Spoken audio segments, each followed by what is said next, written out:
Bismillahirrahmanirrahim. Assalamualaikum warahmatullahi wabarakatuh. InsyaAllah pada hari ini saya akan memberi kupasan mengenai tajuk kajian kami iaitu alasan-alasan logik untuk sesebuah organisasi mempunyai sistem kepercayaan terhadap ahlinya sendiri. Bak kata pepatah, tak kenal maka tak cinta. Oleh sebab itu, saya akan memberi penerangan ringkas mengenai latar belakang kajian kami. Sebagaimana sedia maklum, resepi kejayaan sesebuah organisasi dalam mencapai matlamat mereka adalah berdasarkan kekuatan semangat berpasukan. Namun, untuk membentuk semangat bersama, kepercayaan antara ahli memainkan peranan yang penting dalam merealisasikannya. Jadi, boleh saya rumuskan bahawa sistem kepercayaan terhadap ahli memainkan peranan yang penting dalam keberkesanan sesebuah organisasi. Namun, ada sesetengah pihak tidak yakin untuk mengaplikasikan sistem kepercayaan dalam organisasi mereka. Mungkin disebabkan beberapa faktor tersendiri.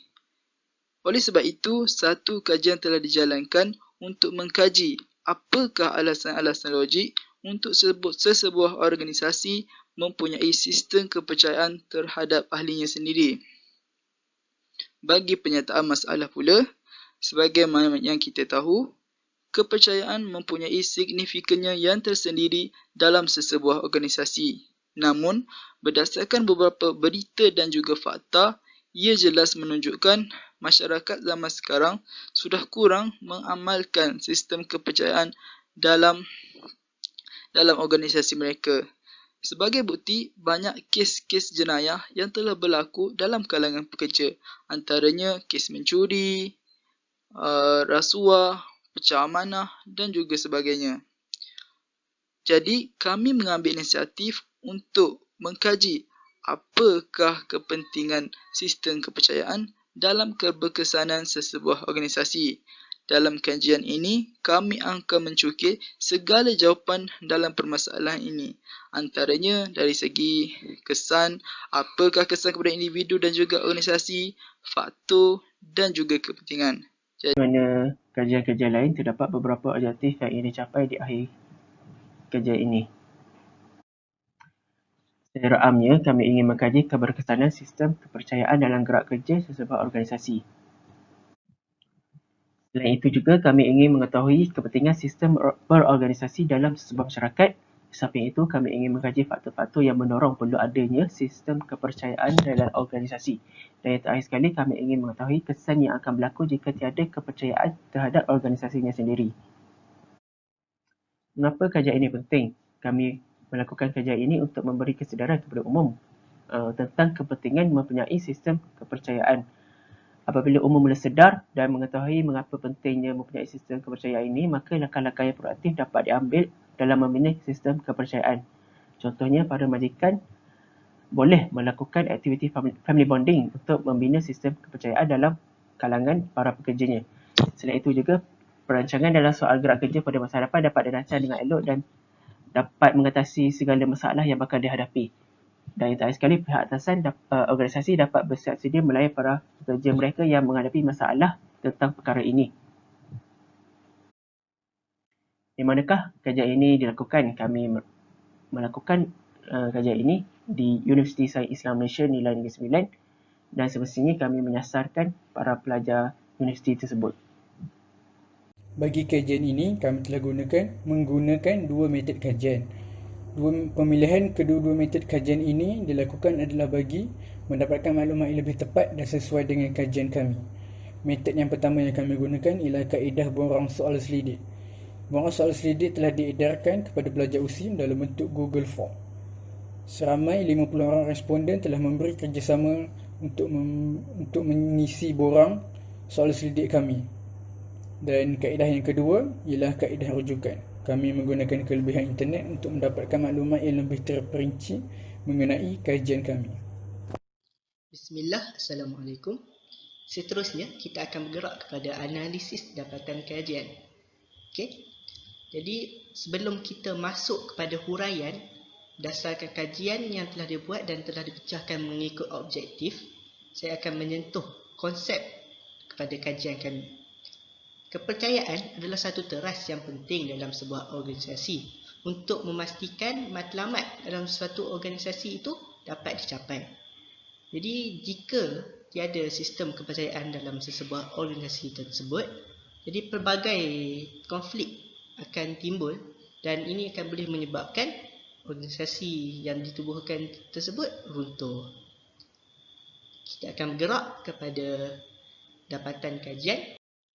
Objektif pertama kajian ini dilakukan adalah untuk mengetahui adakah masyarakat ini benar-benar tahu akan kepentingan sistem berorganisasi. Jadi kajian yang dilakukan adalah dalam bentuk tinjauan dalam talian dan responden hanya perlu menjawab setuju atau tidak setuju berdasarkan pernyataan yang diberikan. Jadi untuk objektif pertama ada 5 pernyataan yang diberikan dan respon berwarna hijau maksud setuju, warna oranye tidak setuju. Jadi berdasarkan hasil kajian ini, kami dapat simpulkan bahawa masyarakat ini sememangnya tahu akan kepentingan sistem organisasi. Ini dapat dibuktikan dengan soalan 1, 3, 4 dan 5. Dapat dilihat bahawa respon yang diterima amatlah positif dalam majoriti yang amat besar. Adapun untuk soalan 4, walaupun dilihat tidak setuju banyak, tetapi sebenarnya mereka merasakan kerja berorganisasi ini akan meningkatkan komitmen mereka. Kerana tidak setuju, pernyataan yang diberikan adalah negatif dan mereka menjawab tidak setuju. Namun kita dapat melihat untuk soalan 2, 40% bersetuju bahawa bergerak secara seorang diri lebih efektif berbanding bergerak secara berorganisasi. Jadi berdasarkan kajian ni, saya dapat simpulkan bahawa walaupun mereka bersetuju bahawa organisasi mempunyai banyak kepentingan, tetapi mereka lebih suka bergerak secara seorang diri, mungkin disebabkan oleh pengalaman yang telah mereka lalui. Kita akan bergerak seterusnya kepada objektif yang kedua,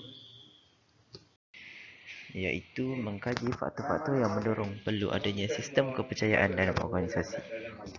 Jadi kami sediakan 5 soalan. Soalan pertama, sikap percayakan ahli merosakkan gerak kerja, iaitu tidak setuju ramai 90%, manakala yang setuju 8% sahaja. Yang kedua, gerak kerja menjadi teratur apabila ahli saling percaya. Ramai yang bersetuju dan hanya 4% sahaja tidak bersetuju. Bagi soalan seterusnya, sikap ahli yang jujur meringankan beban ketua. 94% setuju manakala 6% tidak setuju. Untuk soalan seterusnya, perjalanan akan berlaku jika tidak percaya sesama ahli, ramai yang setuju dan sikit sahaja tidak setuju. Dan soalan terakhir, sikap menipu sesama ahli menyukarkan gerak kerja, iaitu 100% setuju dan tiada yang tidak setuju. Jadi daripada 5 soalan ini kita dapat rumuskan bahawa banyak faktor-faktor yang kita boleh dapat apabila kita mempercayai antara satu sama lain di dalam sesebuah organisasi. Untuk objektif yang ketiga, iaitu mengetahui kesan yang akan berlaku jika tiada sistem kepercayaan terhadap organisasi sendiri. Jadi kami juga menyediakan 5 soalan, iaitu yang pertama, boleh menyebabkan perselisihan jika tiada kepercayaan sesama ahli. Ramai yang setuju. Dan yang kedua, gerak kerja menjadi lebih teratur jika ahli semakin percaya sesama mereka. 100% juga setuju. Untuk soalan seterusnya, hubungan sesama ahli menjadi renggang jika tidak percaya sesama mereka. 100% juga setuju. Soalan seterusnya, mempunyai sistem kepercayaan mengakis integriti ahli. 86% tidak setuju dan ramai juga yang setuju, iaitu 14%. Jadi soalan terakhir, kekuatan organisasi tidak bergantung kepada kepercayaan sesama ahli. 70% tidak setuju, manakala 30% setuju. Jadi untuk objektif ini kita dapat rumuskan jugalah bahawa banyak kesan-kesan yang baik jika kita percaya sesama ahli dalam sebuah organisasi, seperti gerak kerja menjadi teratur, ramai kawan boleh membuat kawan dengan lebih baik, integriti semakin baik, dapat memiliki integriti yang bagus, dan semua itulah. Kesimpulannya, sistem kepercayaan sangat penting kepada sesebuah organisasi. Ianya memberi kesan positif kepada ahli organisasi.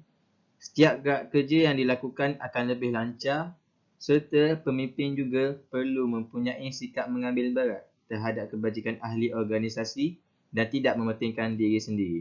Sekian daripada kami. Wassalamualaikum warahmatullahi wabarakatuh.